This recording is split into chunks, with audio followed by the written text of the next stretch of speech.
live. Hello, everyone who hasn't joined the chat yet. My name is Nick. I'm a professional photographer, and I'm getting everything set up for this live stream.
Cool.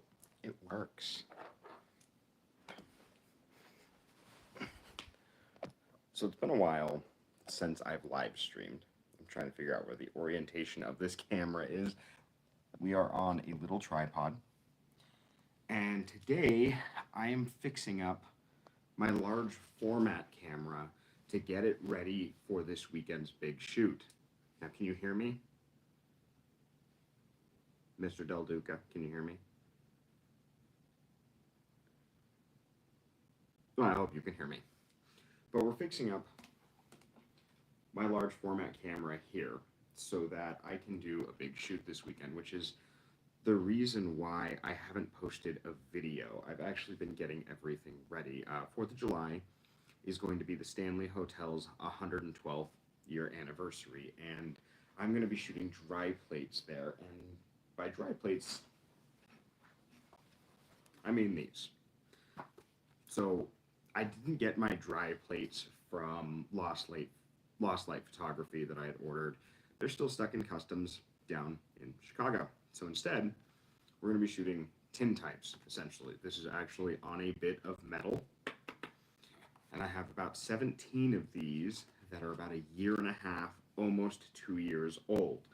And because they're that old, I don't know exactly how they're going to turn out, but I'm going to have a lot of fun shooting these big metal plates, and each one of these is a one-of-one photo. They're all handmade, so there's not going to be any replicas, but we're going to be using this big camera in order to do so, and I'm actually really, really excited about that. So if you guys have any questions, I've got my little thingy set up in order to see those, but this camera has been converted to the Franken camera, so it's got this F-mount back on it right now, which is the back that I was using to test out hooking up a Nikon camera to my 4x5 camera.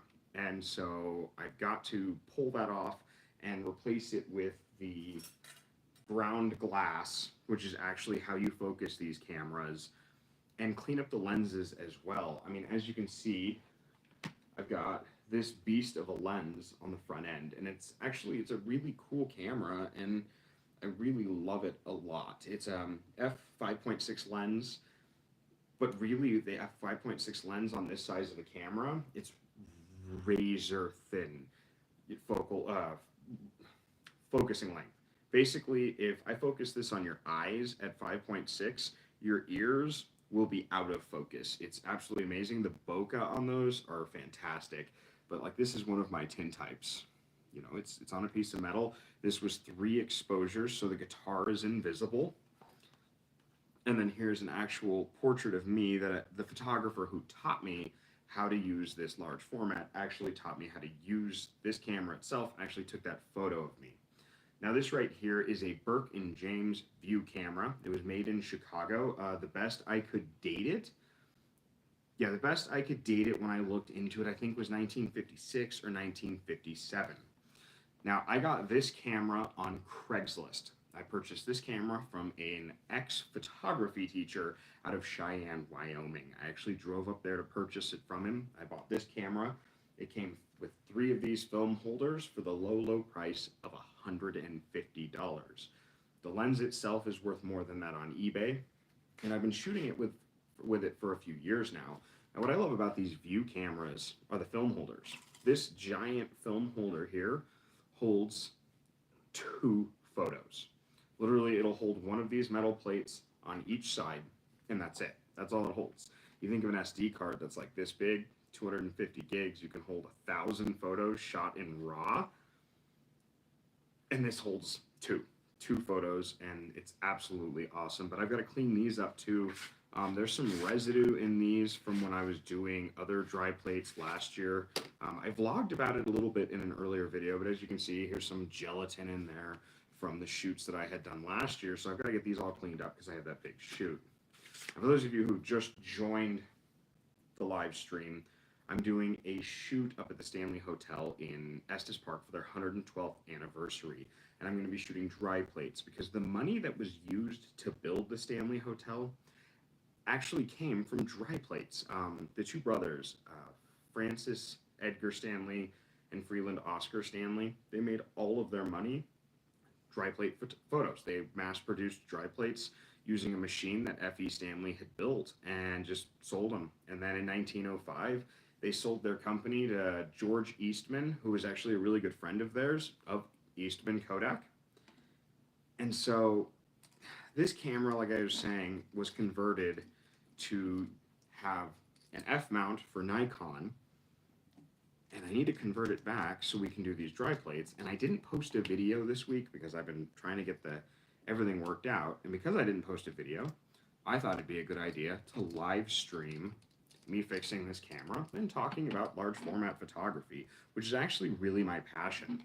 Now, as you can see, I have a 3D printed F bayonet mount for a Nikon, and it's posted on, well, it was drilled out and glued onto this is actually a slide for a wooden film holder.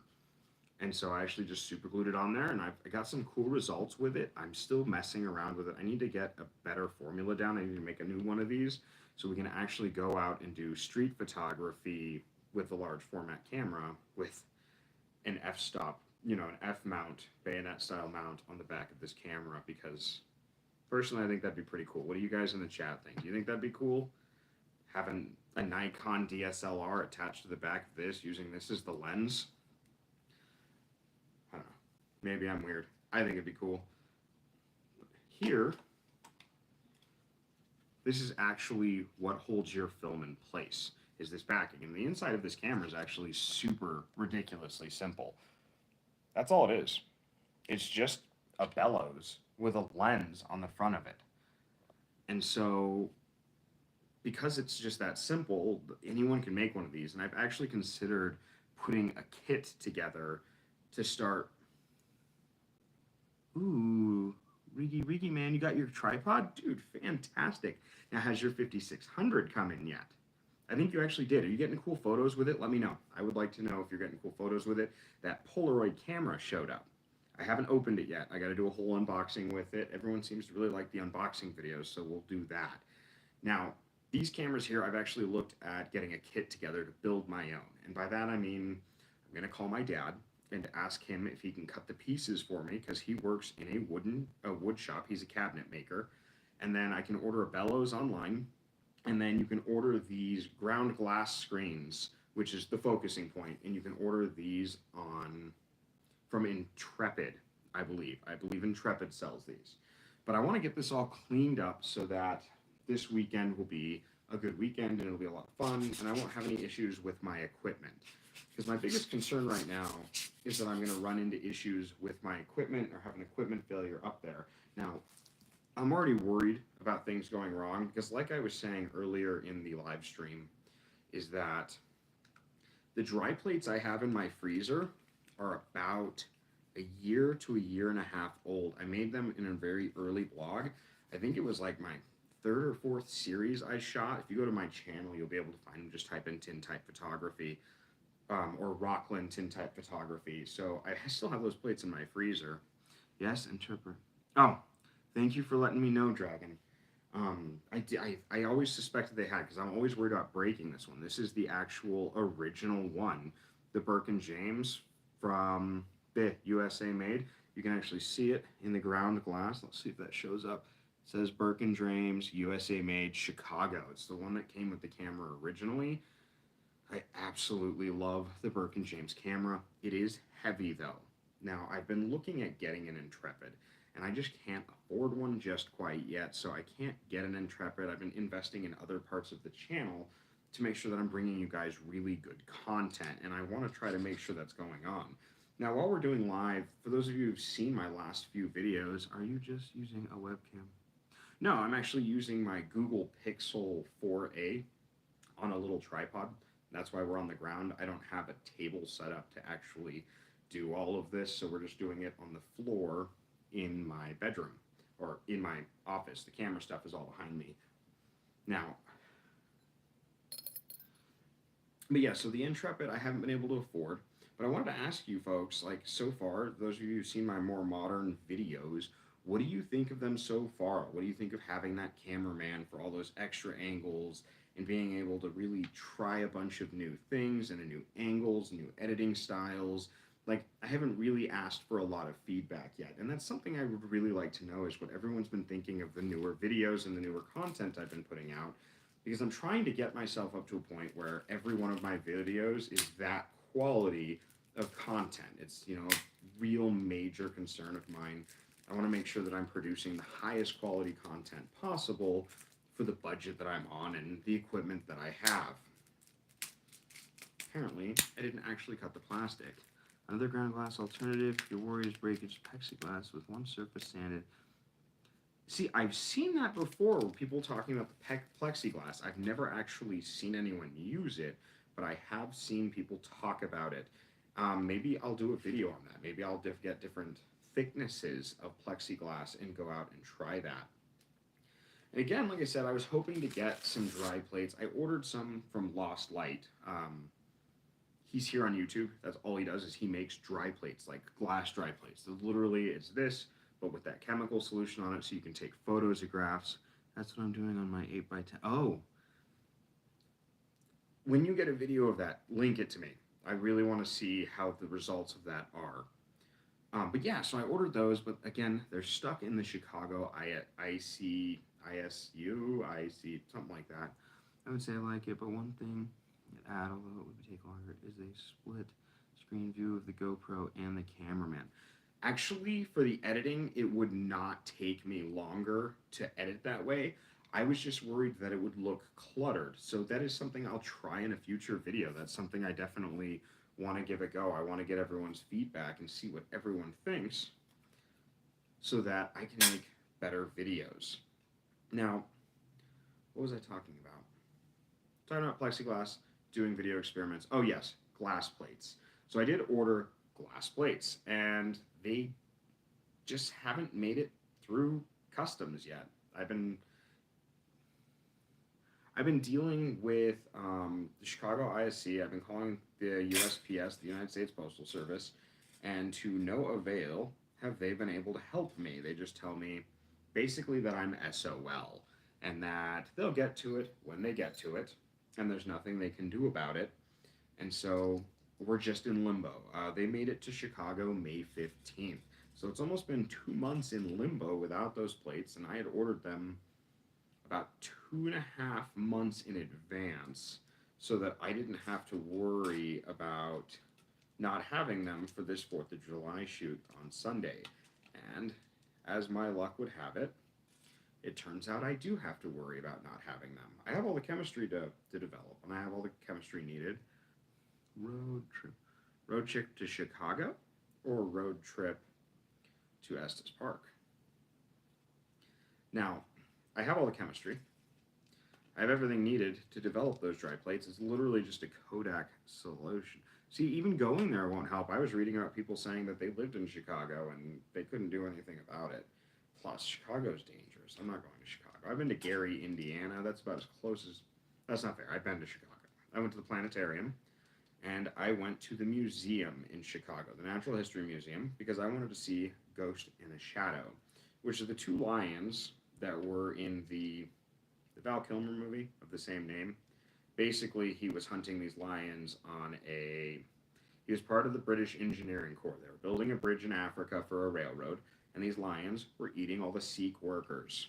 So he called in another hunter, and he had to hunt these two lions. Eventually, they killed them. They were big and scary in the movie, but when I got to the Chicago History Museum, it turns out they were just African maneless lions, so they weren't even all that big. I was a little bit disappointed. They kind of looked like dingoes or not dingoes, hyenas. So I mean, it wasn't too bad. The museum there is beautiful. The planetarium is amazing. It was actually a really good trip. I would go back to Chicago, but not to go to the ISC. I'm not going to deal with that. They will get through customs when they get there, and I will make a report on it. Now, when I looked up that specific warehouse, when you Google them, they have like 1.4 stars out of 5. And when you read the, what is his name? The Postmaster General's review, when he went and inspected that site in January, it was bad. It was really bad. They got really bad ratings all the way around. Everything is cluttered. They showed pictures of stuff everywhere, and it just was no good. Now, when you're dealing with these little tiny screws that we're playing with right now, this is the type of small stream that I like, not too big for spam. Well, I'm glad that it doesn't feel boring. I try not to be boring. To be 100% honest, and actually Nick Del Duca, the camera guy that I've been working with, I always like to tell him how much I edit out of my videos compared to how much I shoot. I generally shoot a 25 to 30 minute long video, and then you all get between 15 and 18 minutes out of the video. Usually, sometimes you get shorter ones, but I don't cut a whole lot out. I don't script my videos. I have a general outline I work with, but I don't script any of them. Now, when you're dealing with these little tiny screws, you got to remember to have the right screwdriver tip. I was using the wrong size one, so I was having a little bit of an issue. But we're finally getting this conversion down.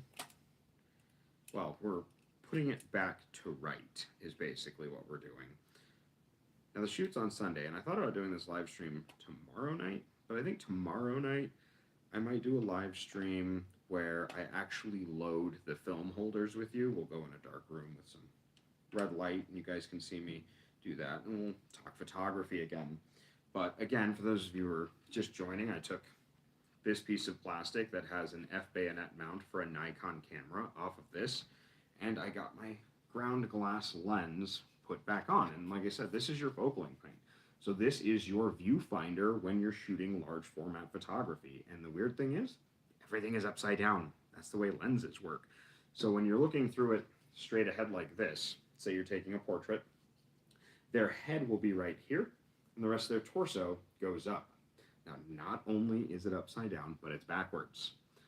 So everything is reversed. So he was actually holding his guitar in a different manner than he is in the picture because it's a tintype. It's a 1 of 1. This is what they call a false negative. So it's actually a negative image, but because it was shot on a black background, because this is a black piece of metal, and the way the developing solution works, it really brings out a lot more silver. It actually looks like a positive image, and it's not, which is awesome. But I mean, you can tell that these are all handmade. Like this one here, you can see the bubbling from where I didn't pour it correctly. There's a line here where my thumb rubbed into it when I was spreading it across the plate. And those are just kind of the things that you run into when doing dry plate photography or alternative process photography. Now, I was saying before, the film is held in these. Either they're 4-inch by 5-inch film holders. I keep track of my photos. I write down, so each one of them has a corresponding number. So this is 6, this is 5. And so what I do is when I take a photo, I use this right here. This is my light meter. And this light meter doesn't actually go down far enough. This one goes to about 3 ISO. We're actually shooting about a stop to a stop and a half under that. So between 1 ISO and 1.5 ISO. Now I can push the exposure when I'm developing them if I need to. So I usually shoot at 1 ISO because I'd rather underexpose than overexpose because, again, I can push that ISO. Now, what I usually do is after I take a photograph, I write down all the settings. So, like, I take my light meter reading and then I figure out exactly what I need to do. I have a notebook with a table in it to help me write everything down. And then I'll write down, exposure number 5. Exposure number 5 was shot at f11 at 3 seconds, estimation of this, and then the EV number, which is how much light you have. And so I'll write all that down so that when I'm actually doing the development process, I have a good idea of where I'm sitting. And so I've got all of these marked, and then on my film holders, I have it written, not exposed. And so when you load your film, which actually, if you guys are interested, let me know. I will do a live stream tomorrow loading the film into these film holders. But I know for a fact that this side is not exposed. It says exposed. I put it in wrong. So it says not exposed. And I know that it's okay to take a photo with this, and I'm not going to take a double photo. Now, with the dry plates and with large format, the way you actually do it is you line up your photo on here and you use the camera to focus everything. And once everything's focused, and this is what always makes me mad in older movies, is you see them under the dark cloth taking the photograph. They'll have their little flash thing and they'll push the button. It's not actually how it works, because the way you take a photo is you take this film holder and you slide it in front of that glass. And that's how it sits. And then you remove that slide, allowing your photo, your film, whatever you're using right here, to face the lens. You take your photograph, everything is light sealed, and then I usually flip these over. Black means it has been exposed.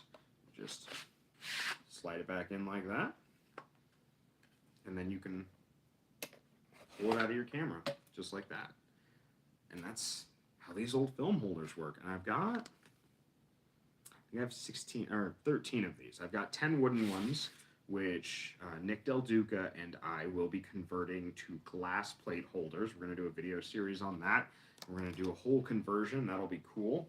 And then I have 3 of these, which means in total, currently without the conversion, I can carry 26 photos. Now, 6 photos is that thick. That's how many 6 photos is. It's kind of ridiculous.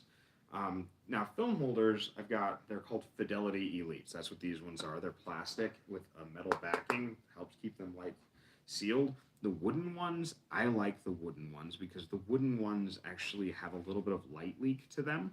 So it's like using the Holga medium format cameras. I don't know, anyone here have a Holga medium format camera? They're a Russian. It's a Soviet toy camera that shoots 120 format. And they have a lot of light leaks and a lot of weird little kinks to them and little weird things that they do that make them extremely unique in the way they take photos. And if you mix that with, I think it's called Lumina film, Luminex, something like that, but you can get film that's, tinted a certain way. I like the purple tint personally, especially through a Holga camera. It just ends up looking so cool that it's totally worth getting into. Now, this one's not too bad. This one's clean.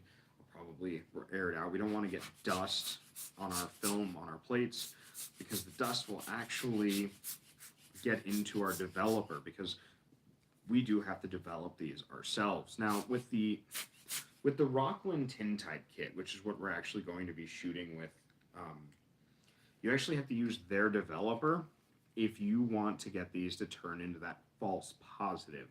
And now there's a guy online. He's really awesome. His name's Dwayne. Dwayne, I believe.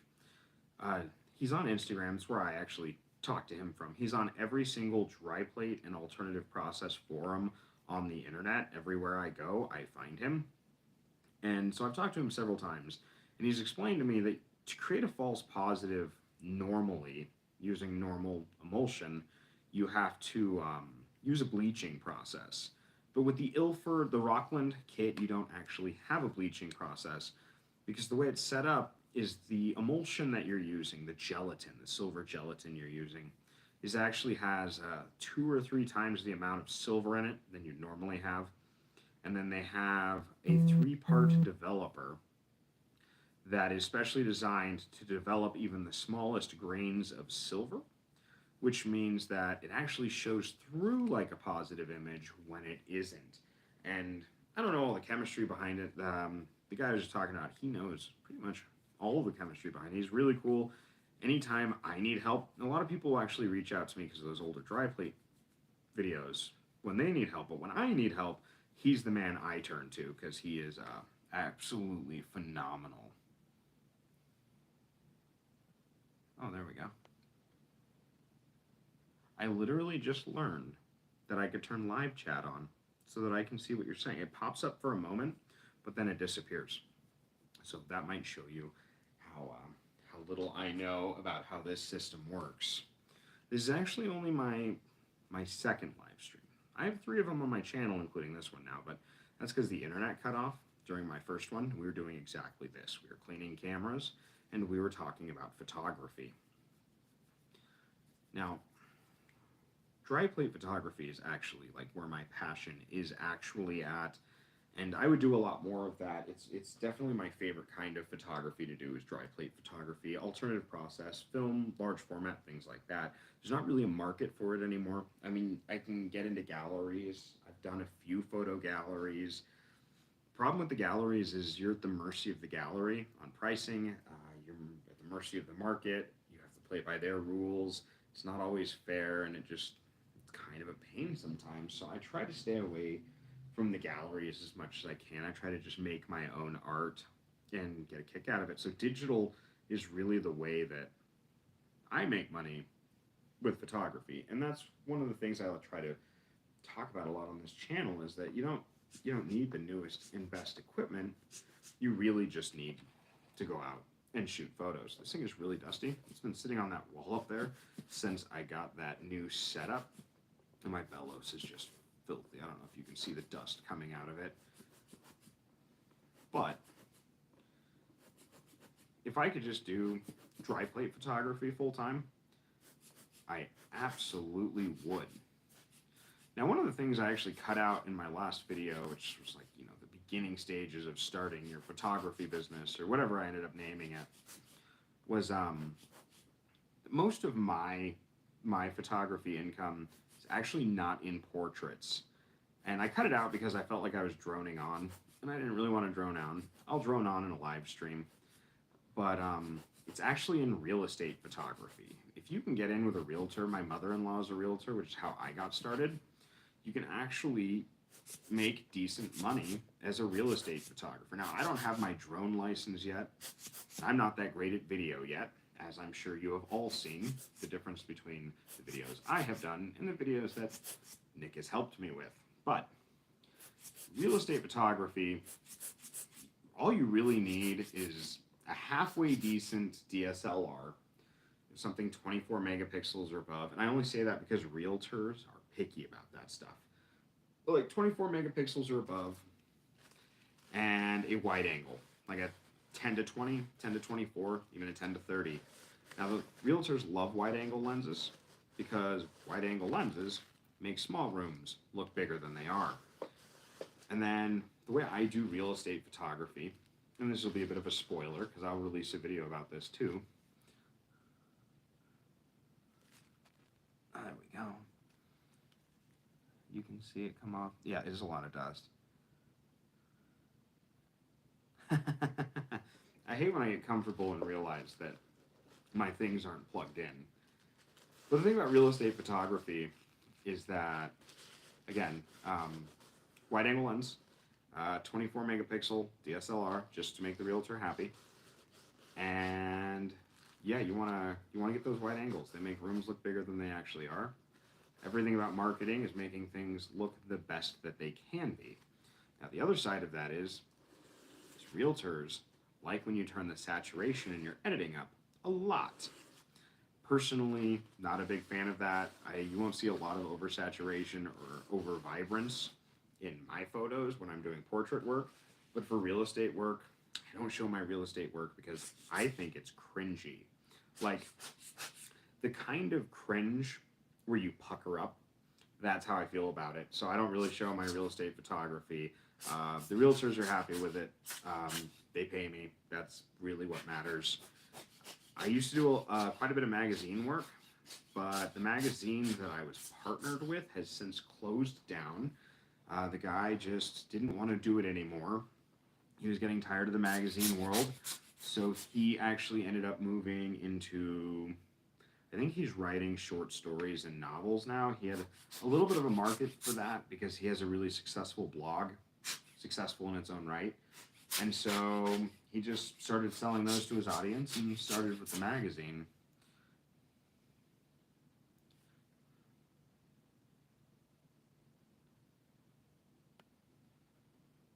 Asked me to re-edit them and make them eye-burning bright. And exactly, that's what they want. So as long as you know that that's what they want, that's what they expect you to do with real estate photography. So just make them bright, make them saturated, make them happy. Because at the end of the day, the realtors don't share who took the photos. At least they don't tell their customers. They're going to tell the other realtors and let them know who did this work, how much it cost, have a fair price. Now, I charge $150 an hour. That is my price. We talked about that in that video that I dropped last week. And again, I'm sorry that I don't have a video this week. I've just been busy trying to plan this whole thing out, and we're in the end stages of that. So I can actually hang out with you guys on a live stream instead. I hope that's okay. Now, I'm getting so many notifications. Dogecoin is at 24 cents. Why does that matter? I sold my Doge when it hit 61. Maybe I'll buy again when it hits 10 cents a coin again or something. I don't know. I was able to buy film. That's actually what I spent my Dogecoin money on, was film. I bought 120 format and I bought 35 millimeter. I did get the video shot of me sending that Nikon N80 or F80, depending on what part of the world you're in, off to Sarah in Montana, the winner of our 1,000 subscriber giveaway. She has not received it yet. She's supposed to take an unboxing video or something like that. She said she'll post it online. So hopefully she does. Hopefully she tags me. That would be really awesome. And then she's going to send me some photographs that she takes with it. She's really excited about it. And I'm really excited to have gotten that camera out to her. Now, at 1,500, I'm going to give away that print. The print from the waterfall from Pagosa. And so far, the voting on my community tab, if you haven't voted yet, go to my community tab and vote, says that a metal print is what everyone wants. No one even voted for the poster, which I totally understand. I just put it out there as an idea. But the metal print is winning over the canvas print on that waterfall. And then that'll be out at 1,500 subscribers. I'll have that shipped to me. And then I will send it out to make sure it is of the right quality. I'm not going to send some junk out. And then at 5,000 subscribers, I will be giving away a Nikon D5100, which if you guys have seen my videos on the 5100, I've made quite a few of them now. That is by far my favorite camera that I've owned in quite some time. Personally, I like it more than my D5300. The D5300 I actually bought because it had video capability and it had Wi-Fi. And the reason why I wanted the Wi-Fi was because when I was working in my studio, and I do still do portrait work, I still have the studio, but when I was working in the studio, I was getting a lot of clients that, they wanted to see the photos, but they didn't want to see. The D51 does have video, but the video quality isn't as good. Now, the D5300 shoots 1080 at 60 frames. 60 FPS, where the D5100, I believe, is 1080 at 30 FPS, or 720 at 60. I could be wrong on those numbers. It's been a while since I've checked. It does shoot video. I just don't think the video is as good. At least I didn't like it as much. Now, but yeah, so the 5100, I've done a lot on that, but the Wi-Fi capabilities, that's what we were talking about. I like to hook up my laptop at my studio, and then I have them automatically pop up on my laptop, the photos, as I take them, because then the client can see them immediately. Now, granted, it is transferring that photo over as a JPEG. And so they're seeing the camera's edit but we're able to check focus, we're able to check lighting, we're able to check all of that on a bigger screen than on the tiny little flip out screen that the D5000 series cameras have. And so that's why I upgraded to the 5300, but the 5100 is probably my favorite. It's the only camera that I truly shot to death. Like, I put probably 175,000 shutters on it. LEDs on Nikon chargers are just so bright. They are too bright. Gaffer's tape. Gaffer's tape is your best friend. You put gaffer's tape over that. Gaffer's tape is, in photography, gaffer's tape will be your best friend forever. Gaffer's tape doesn't leave a sticky residue. Gaffer's tape is light leak proof. Gaffer's tape is cheap. It is kind of a fabricy stuff. It is amazing. You never thought of the gaffer's tape, or you never thought about the 5100 and the 5300's Wi-Fi?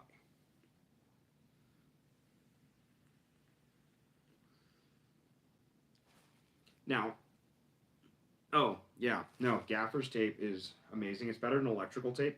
Electrical tape leaves residue. Now, for my lens cleaning, I clean all of my lenses with these. It doesn't have to be this brand, obviously, but I like the lens tissue papers.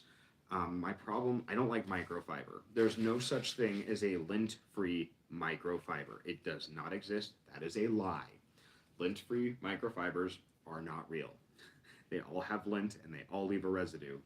And these, on the other hand, are amazing. I clean my glasses with these. I clean my lenses with these. I'm not the best about cleaning my lenses, by the way. I just cleaned the Sigma 10 to 20 lens, and I was pretty disappointed in myself at how bad I had gotten it. And then I also use one of these pretty religiously, and a cheap one of these brushes here. This has got a nice little lens brush that I don't actually ever use. I mostly use that for dust. Colorado gets windy. Dust flies everywhere. This year's been kind of weird. Everything is still green right now, which is super off-putting because things don't usually stay green this far into the year. But we've been getting a lot of weird rain. I think that Greeley, which is actually my hometown, flooded yesterday. They had like 8 inches of water downtown area. That's where my studio is located. The studio ended up being A-okay. But it did flood down there. And then Boulder had some flooding. Longmont had a little bit of flooding. I don't know about the rest of the Front Range. Loveland, we didn't get anything. Now, I work up in Estes Park now, and Estes Park has a tendency to flood pretty bad. We had a flood in 2013, I think, was the last big one. It took out Highway 34. Highway 34 was out for like 2 years it took for them to do it. Loveland got taken out. Lots of Greeley got taken out. Pretty much everywhere got taken out by that flood. And we were worried because there was a flash flood warning up in Estes Park yesterday. But yeah, we had a flash flood warning in Estes Park going down the canyon, and the power steering in my car had gone out that morning. So I got the honor of driving down Highway 34 through the Big Thompson Canyon with no power steering. But as soon as I got out of Estes Park, right where the dam is at, it stopped raining and the canyon was dry. So someone was looking out for me, I think. I got lucky on that one. I wasn't too worried. I drove up today just fine, and I came back down, and it was sprinkling a little bit. But the studio is okay. I texted the photographer that I share the studio with, and she let me know that they got a little bit of water, but she was expecting it. So she just opened up the drain in the middle of the concrete floor and squeegeed it out once the rain was done. Now, these are all cleaned out. I had to scrape a little bit of that gelatin out. Actually, you can. What's funny about that gelatin is it turns purple when it's in light for too long. And that's how you know you've done it wrong. But if you look here, you see a little bit of that purple mess right there from all the nastiness I let get on there. Now, what's cool about these view lenses, check this out.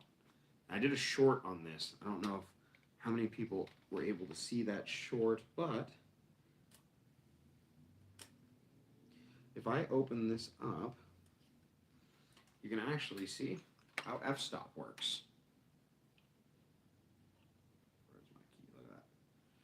So this camera goes all the way down to f64, this lens, that's f64, and then all the way up to f5.6. And so you actually open that up and you close the shutter because you have to let light through in order to set up your photo. So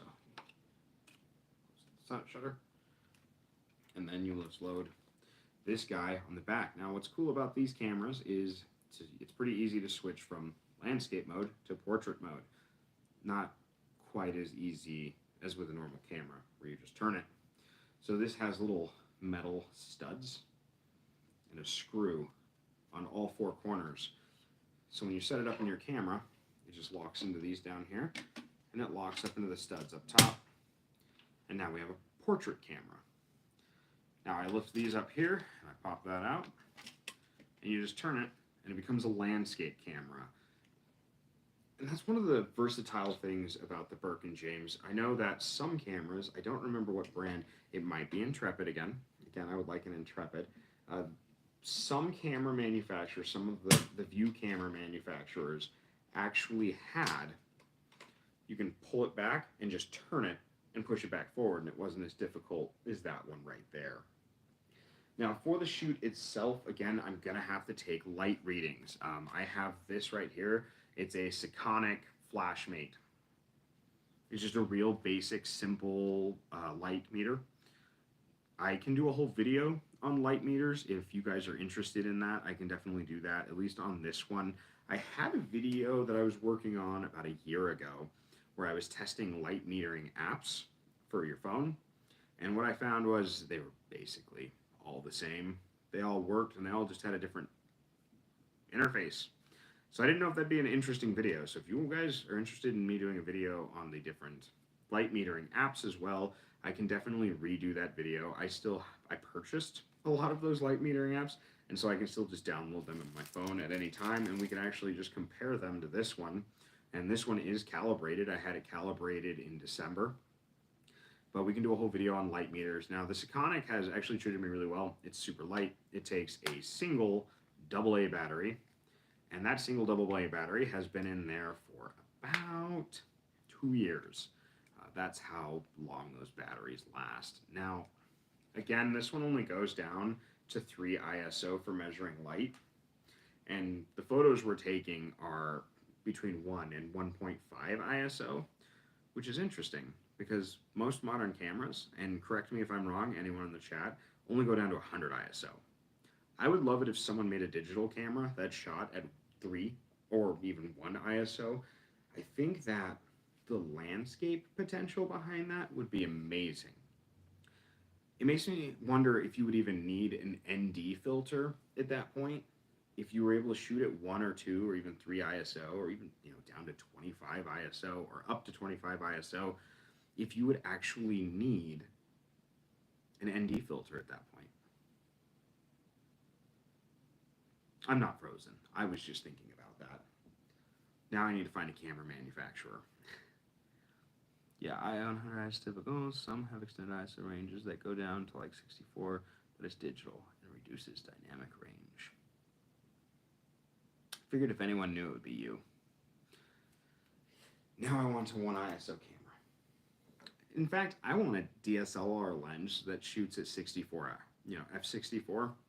I haven't been able to find anything over like f22. I think I saw one at f34. It was a really, really old medium format lens, though. I want like a Nikon DSLR lens that does f64. I don't know if that's possible. That would be cool, though, because this camera shoots at f64. It goes all the way down to 5.6. Now, what's cool is some of these large format cameras, those lenses, I've seen them drop down to like 2.2, 2.4. That's insanity. That is absolute insanity. If a 2.4 on, this at 5.6 is the equivalent of a DSLR. My DSLR at 1.8. That Yongnuo 50mm prime at 1.8 has a deeper focal length or focal range, field of focus, than that does at f5.6. Choose the max due to the sensor size. Yeah, see, that's kind of what I was reading, is that 22 is about the maximum they can do. It'd be a cool art lens, though. I wonder. It makes me think of the Lens Babies. Now I kind of want a Lens Baby. I do have two Canons.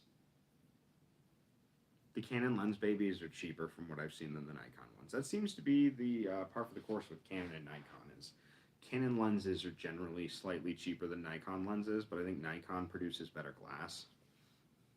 They make them for Sony now. Don't tell me that. You know how much I love the Sony. I still need to get an A7. But yeah, no, so like so far, yeah, exactly. You are laughing at me. But so far, yeah, lens baby. A lens baby would be awesome.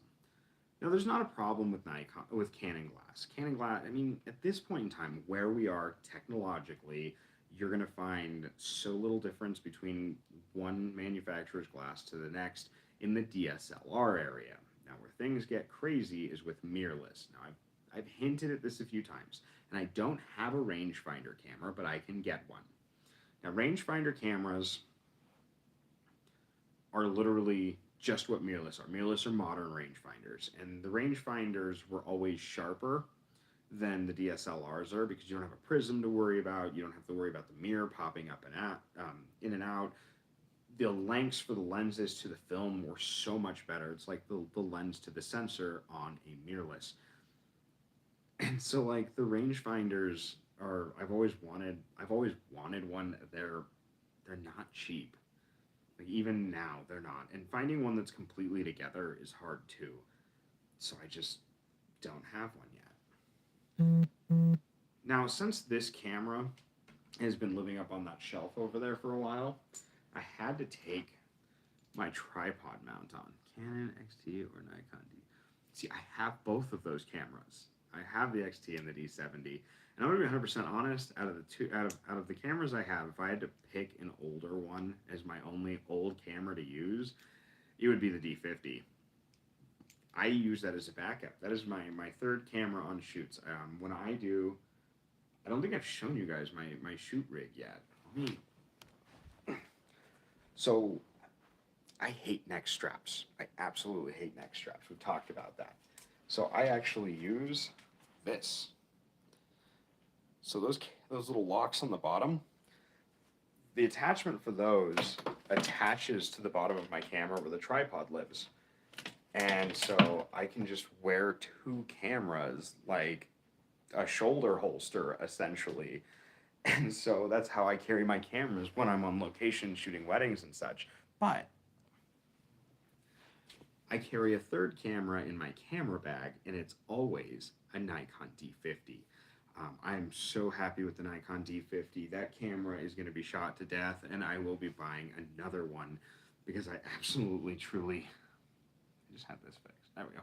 I absolutely, truly love the Nikon D50. It's superb, but I have a video coming out in probably about 2 weeks because next week's video will be the video that was supposed to come out this week, which is to help you with marketing your photography business. We're going to talk about all the things that go into marketing, and we're going to actually do a real nitty-gritty on that. Are you wanting film? See, I'm looking for a film rangefinder. I have a Sony A6100. Never been a fan of neck straps, too. But yeah, so I have a that Sony A6100 that I bought from Nick earlier this year that I'm using for video, and that's pretty close to a digital rangefinder. Do they have a digital rangefinder that like has the periscope on top like the film ones do? Because I'm looking for a film one. That's really what I want. That's the dream. 35 millimeter rangefinder. I would take a medium format one too, but the medium format stuff has gone so far up in price lately, it's ridiculous. Now, marketing. That's going to be next week's video. We're going to do the nitty-gritties on marketing. We're going to talk about everything I do to market my business now and every like mistake I made and everything I had to learn in order to successfully market my business so that you guys don't have to worry about making those mistakes too. Or learning from my mistakes, because I like sharing that kind of stuff with you. But the week after that, so 2 weeks, I went out and did 2 hikes in 2 days. I went up to Hewlett Gulch in Poudre Canyon, and then I went up to Hermit Park near Estes Park off Highway 36. And I took the Nikon D40 out there. The Nikon D40, I was right. Those 3 focus points it has are perfect for landscape, and the photos I got are amazing. The way it captured the color of the wildflowers, like in some spots there was just like a random patch of red wildflowers, or like a random patch of like purple flowered bushes. The amount of color that absolutely just pops from those, the D40 is,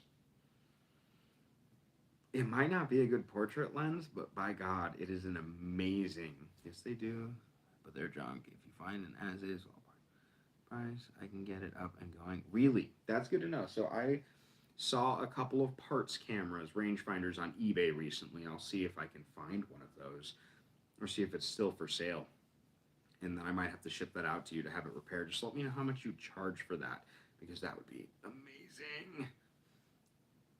D40. That's right. That's where we are. The color capture capabilities of the Nikon D40. Dwayne wasn't wrong.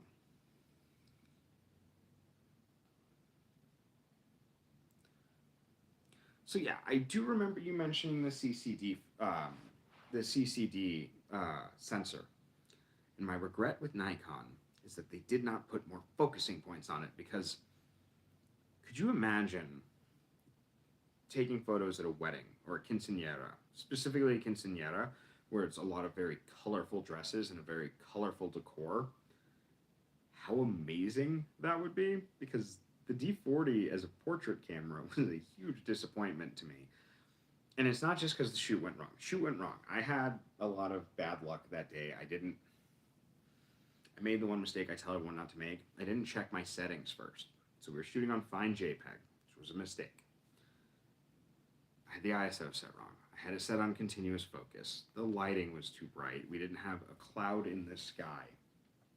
And the portraits came out nice. The model Ari, she was absolutely happy with them. They came out really beautiful. There's a couple of portfolio pieces in there. But man, I was so mad at the end of that shoot that I was just so disappointed with it that I didn't want to shoot with the Nikon D40 again. And I was like, no, I gotta take it with me. I gotta take it up with me to the hike. I gotta give it a true running. I gotta actually test it out. And so yeah, I took it up for some landscape photography, and holy, the color capture capabilities of that Nikon D40 is just, it has redeemed itself in my book. I think I'm going to do something new with it too. If you guys are interested, let me know. I want to go out and shoot some night cityscape photography, because there's, downtown, the town I live in, the downtown area's got some beautiful neon signs. It's got some beautiful light up signages, the cars moving, traffic lights, all of that. And I think that the color capture capabilities of a D40 shooting long exposure, 200 ISO, the lowest we can go. That way it's not too noisy. Image stack, like 10 or 15 photos. Since it's such a low resolution camera, I think it's like 6.1 megapixels or something. I mean, it's an older camera. It came out like 2005 or 2006. Now, the other disappointment I have with the D40 is it doesn't have an autofocus motor built into it, which the D50 does. Now, granted, the 5000 series and the 3000 series cameras don't have that either. And I love the 5300, so I can't bash the D40 too much for that. But if I'm going to lug a camera around that's that heavy, it better have an internal motor, and that's why I love the Nikon D50 so much. What was I going to show you all?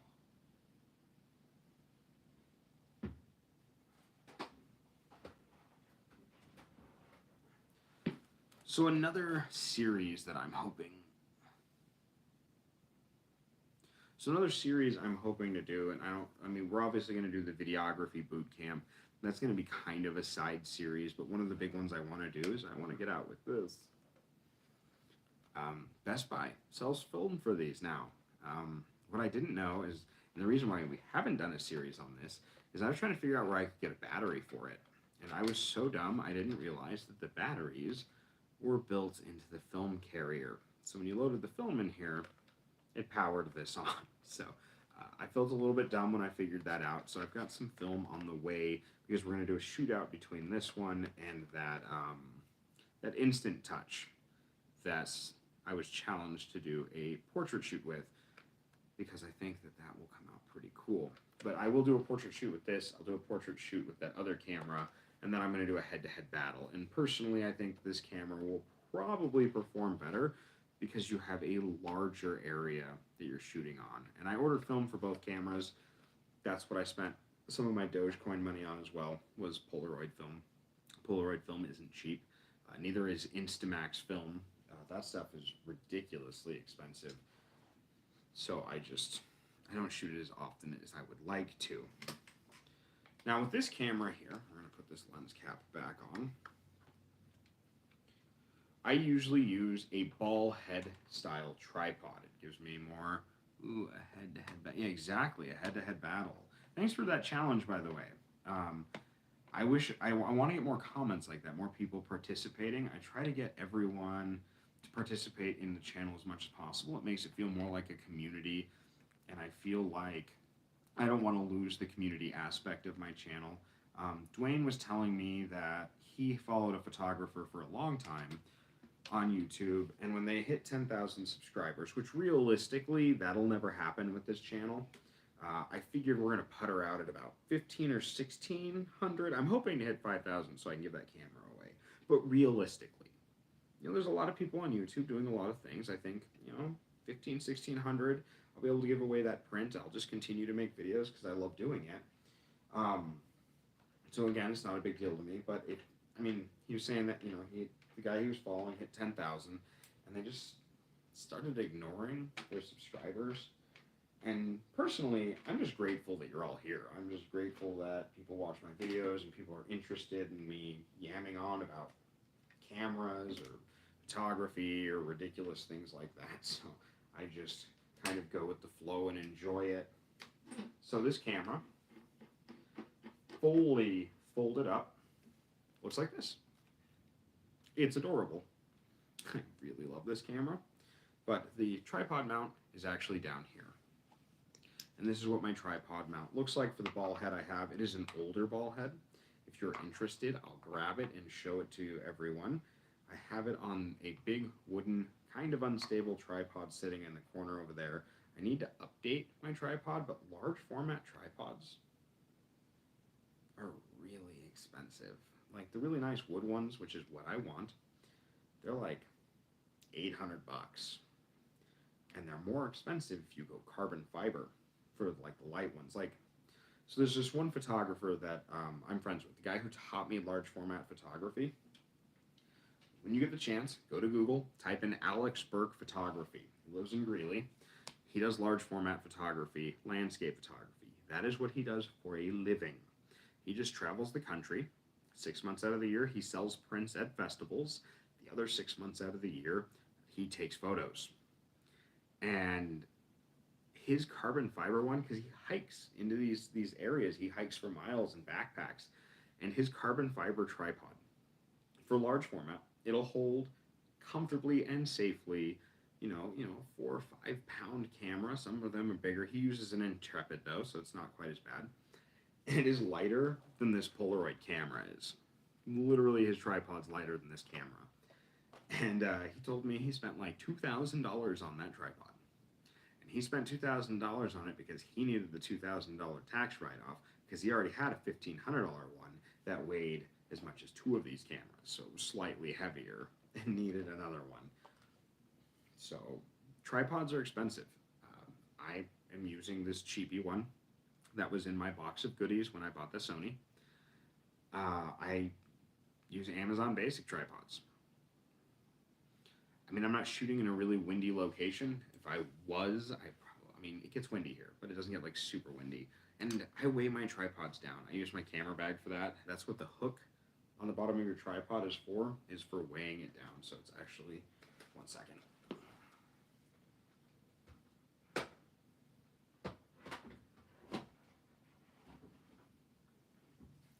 But that's what the hook on the bottom of your tripod is for, so you can weigh it down so you don't have to worry about it if it gets too windy out. Let's see, what time had it be?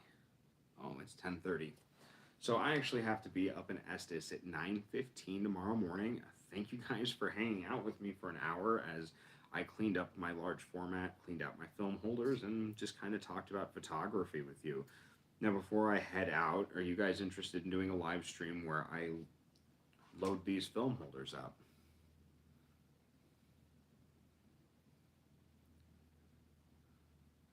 See, that's fantastic. Is it a ball head style one? I'm gonna show you guys the ball head style one real quick before we head out.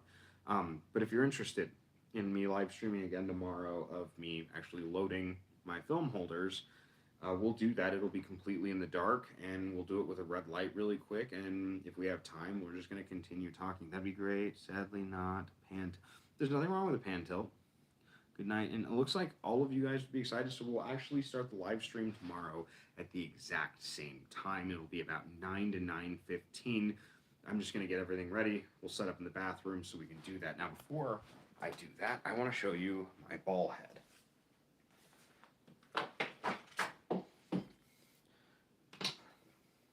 Okay, this poster right here, I had a few people reach out and ask me personally about that. That was a poster that I had printed out for Fort Collins Comic-Con